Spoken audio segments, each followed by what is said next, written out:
നിന്റെ ലൈഫിൽ ഒരു ആത്മീയ സംതൃപ്തി ഉണ്ടെങ്കിൽ അത് ശാപത്തിന്റെ അടയാളമാണ്. If you are satisfied spiritually, it's because of a എനിക്ക് curse. പ്രാർത്ഥിക്കാൻ അറിയാം, എനിക്ക് പാടാൻ അറിയാം, എനിക്ക് 2-3 വാക്യം അറിയാം, ഇത് മതിയെന്നൊരു സംതൃപ്തി നിനക്കുണ്ടെങ്കിൽ അത് curse ആണ്. If you are satisfied with your current spiritual state, it is a curse. എന്നാൽ ഇന്ന് പകൽ ഇതിനകത്ത് ആരെങ്കിലും ഇത് പോരാ കർത്താവേ, പാടാൻ അറിയാം, പ്രാർത്ഥിക്കാൻ അറിയാം, എൻ്റെ ബുക്കിനകത്ത് കുറച്ചൊക്കെ മെസ്സേജുകൾ എഴുതി വെച്ചിട്ടുണ്ട്, പഠിക്കുന്നുണ്ട്, അത് മതിയെന്നല്ല, എനിക്ക് ഇനിയും വേണം, എനിക്ക് ഇനിയും വേണം.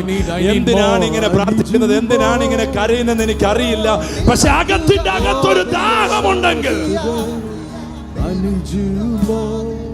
അകത്തിന്റെ അകത്തൊരു ദാഹം ഉണ്ടെങ്കിൽ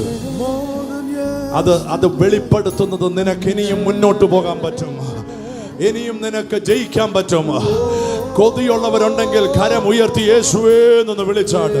അതുകൊണ്ടാണ് റോമാലേഖനം 8:14 പറയുന്നത്, പരിശുദ്ധാത്മാവിനാൽ നയിക്കപ്പെടുന്നവർ ദൈവ മക്കളാണ്. That's why Romans 8:13 says that those who are led by the Spirit, these are the sons of God. റോമർ 8:14 ദൈവാത്മാവിൽ നടത്തപ്പെടുന്ന ഏവരും ദൈവത്തിന്റെ മക്കളാണ്. Romans 8:14, as those who are led by the Spirit, these are the sons of God. അപ്പോൾ യേശുവിന്റെ രക്തത്താൽ കഴുകപ്പെടുക, So by Jesus' blood you are cleansed, അഭിഷക്തരാകുക, and then you become anointed by the Holy Spirit. Come on. Mathai 11:15 പറയുകയാണ്, Matthew 11:15 says, ചെവിയുള്ളവൻ കേൾക്കട്ടെ. let him who has an ear, let him hear. അപ്പോൾ നിന്റെ ചെവിയിൽ ഈ അഭിഷേകം ഉണ്ടെങ്കിൽ ചിലത് നിനക്ക് കേൾക്കാൻ കഴിയും. When the Lord anoints your ear, you will be able to hear certain things.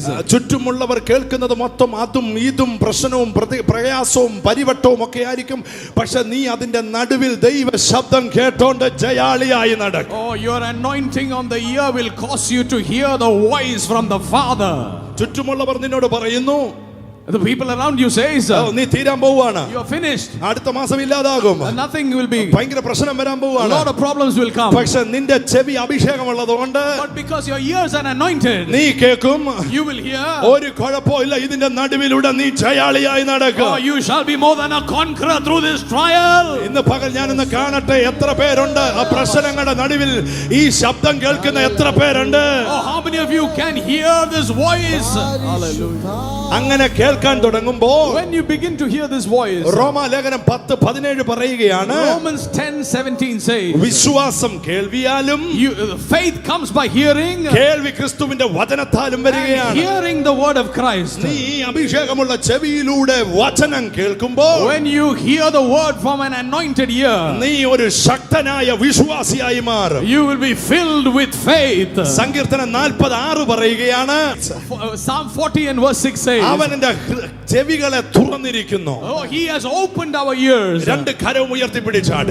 Lift both your hands. എന്റെ ചെവികളെ തുറക്കണമേ. Lord, open my ears. എനിക്ക് അധികം കേൾക്കണം. Lord, I want to hear more from you. അതിനുവേണ്ടി ഇന്ന് പകലിൽ ഇതിനകത്ത് ദൂതന്മാർ ചിലരുടെ മേൽ എണ്ണ പുരട്ടാൻ പോകുകയാണ്. Oh, the angel of the Lord shall apply oil on your ear. ചില ചെവി തുറക്കപ്പെടട്ടെ. Oh, some ears shall open tonight. പ്രശ്നങ്ങളെ കുറിച്ച് കേട്ടവർ, Not just the voice of your problems. പ്രതിസന്ധികളെ കുറിച്ച് കേട്ടവർ, Or through the difficult അതിന്റെ circumstances. നടുവിൽ ഇന്ന് ദൈവ ശബ്ദം കേൾക്കാൻ In the പോകും. midst of that, you will hear the voice from the Father. മർക്കോസ് 16:17-18 വാക്യം പറയുന്നു, Mark chapter 16 through 18 says, എന്തിനാണ് അവൻ കയ്യേൽ അഭിഷേക തൈലം പുരട്ടുന്നതെന്നറിയാം? why does he apply oil on the right thumb? മർക്കോസ് 16 പറയുക, ഈ കൈ രോഗിയുടെ മേൽ വെച്ചാൽ അവർ സൗഖ്യം വരും. Because these hands shall lay hands on the sick and they shall recover. ഇന്ന് പകൽ ഇതിനകത്തുനിന്ന് ചിലർ Some of you sitting here, ഈ അഭിഷേകവുമായി എഴുന്നേൽക്കാൻ you പോകുകയാണ്. will arise with such an anointing. നിന്റെ കൈ വെച്ചാൽ രോഗിയുടെ മേൽ വെച്ചാൽ അവൻ സൗഖ്യം വരും. If you lay your hands, the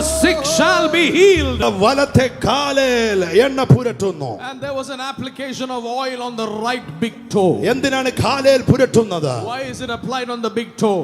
യെശയ്യാ 52:6 പറയുകയാണ്, Isaiah 52 and verse 6 says, സുവാർത്ത ദൂതികളുടെ കാലുകൾ എത്ര മനോഹരമാണ്. how beautiful are the ones who bring good news. Amen. Good news പറയുന്നവരുടെ കാൽ എത്ര മനോഹരമാണ്. How beautiful are the feet of those who bring good news. ഇന്ന് പകൽ ചിലരുടെ കാലിൽ എണ്ണ പുരട്ടുകയാണ്. Oh, the Lord is anointing some legs here. എത്ര പേർ ഇന്ന് പകൽ അത് കൊതിക്കുന്നുണ്ട്? Come on, how many of you desire to preach the gospel? ആവർത്തനം 33:24 പറയുകയാണ്.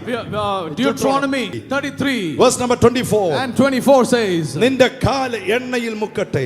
your feet shall drip with oil. അതിന്റെ അർത്ഥം which means അഭിഷേകത്തിൽ കാൽ മുക്കപ്പെട്ടവൻ if your feet are anointed with the oil, എണ്ണയിൽ കാൽ മുക്കിയാൽ if your feet are anointed, Bible പറയുന്നത് ഇങ്ങനെ, this is what the Bible says. നിന്റെ കാൽ ചവിട്ട് നടഞ്ഞാൽ നിനക്ക് അവകാശമാക്കി. Every place your foot treads upon shall be yours. നിന്റെ കാൽ ചവിട്ട് നടഞ്ഞാൽ നിനക്ക് അവകാശമാക്കി. Oh, every place your foot treads upon shall be yours. എവിടെയാണോ നിന്നെ തള്ളിക്കളഞ്ഞത്, Wherever you have been rejected, എവിടെയാണോ നിന്നെ വേണ്ടെന്ന് പറഞ്ഞത്, everywhere you have been ഇന്ന് abandoned, പകൽ ആ ദേശത്തൂടെ നീ നെടുകയും കുറുകയും ഒന്ന് നടക്കുമ്പോ when you walk through that land, അതേ ദേശത്ത് അവൻ നിന്നെ അത്ഭുതമാക്കി മാറ്റും. He shall make you a miracle in that place. പഴയ നിയമത്തിൽ കാതിലും കൈയിലും കാലിലും മാത്രം പുരട്ടുന്നു എങ്കിൽ പുതിയ നിയമത്തിൽ പറയുക, ചോദിക്കുന്നവർക്ക് അവൻ എത്ര അധികം കൊടുക്കും. ഇന്ന് പകൽ കാതിലും കൈയിലും കാലിലും മാത്രമല്ല, ഉച്ച തൊട്ടുള്ളങ്കാല് വരെ അഭിഷേക തൈലത്താൽ നിറയപ്പെട്ടവരായി മാറാൻ കൊതിയുള്ളവരുണ്ടെങ്കിൽ കരമടിച്ചാമേൻ പറഞ്ഞതിനെ സ്വീകരിച്ചാൽ, Or receive the anointing. The anointing in the New Testament is exceedingly abundantly more than in the Old Testament.